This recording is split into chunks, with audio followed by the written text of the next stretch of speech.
Gikumpirma na sa Pag-asa nga naa na gyud ni ang hanging habagat pero dili paghihapon daw ni ting-ulan. Magpa-eksplikar na lang gyud ta sa expert nga gikan sa Pag-asa nga si Mark Gales. Mark, unsa may dagan sa panahon sa Kabisayaan karong weekend? Yes, ma'am. Kiki, may hapon ang gabi is tanan. So, again, no, gahapon, official na giniklara sa Pag-asa pagpugod ni nga tumitawag nga Southwest Monsoon Season o kining habagat season.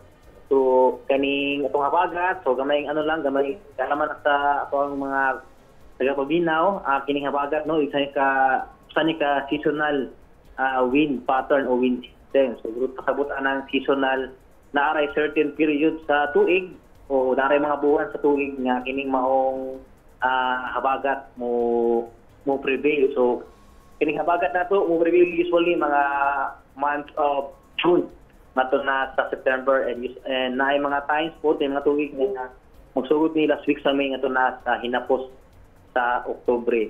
So mura po ni siya kini atong amihan sa buto ka seasonal wind pattern atong amihan nato is gasugod siya around October nato na sa March. Oh. And kini ato ang again habagat no mo ni siya gadala og warm and moist o halimuot nga hangin gikan sa dagat, gikan sa Indian Ocean o sa may West Philippine Sea. So kining maong habagat mao ni magdala og moist air, vital ni sa pagmugda aning mga clouds nga magdala og mga pagulan. So again, kining kisana man ning habagat mas mudaghan na ang mga adlaw nga adunay uwan.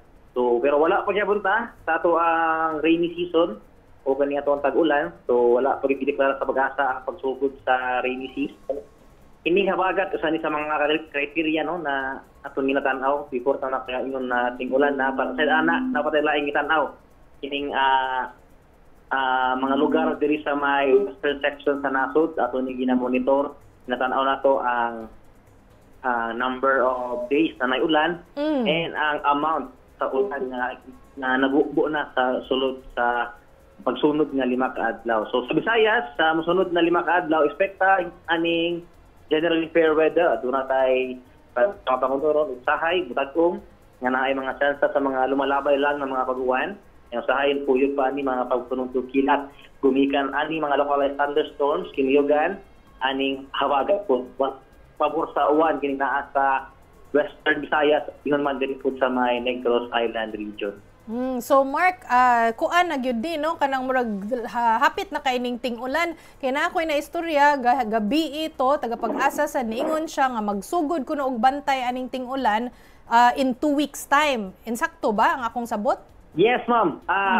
Sa next 2 weeks posible na nato ma-officially declare ang rainy season, but for the meantime wala gid ta nato nakuha ang atong mga criteria. Doon na mga uban stations or lugar sa may western section sa Luzon and Visayas na nakakuha na sa ato ang target na rainfall para makadeklara ng ulan. Pero so far wala pa gid no, but expecta within the next 2 weeks aduna nay posible na madeklara pagsugod anya to ang rainy season.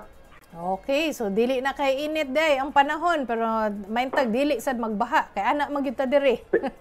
Dagang kay sige, unsa man? Wait, nalaki dugang gamay. So tighabagat no but di po sabot nga magsugod ta pud magtagadla pud ni ulan. Natay gitawag nga monsoon break, ma'am, monsoon break. Kanang mga adlaw nga ang ato ang habagat either wala kaabot sa ato nasod o nihinay. So during those monsoon break, expect pa sa alimuot o init nga panahon, ma'am. So mas daghan na kitang adlaw na ulan kumpara nato sa mga milabay na mga bulan.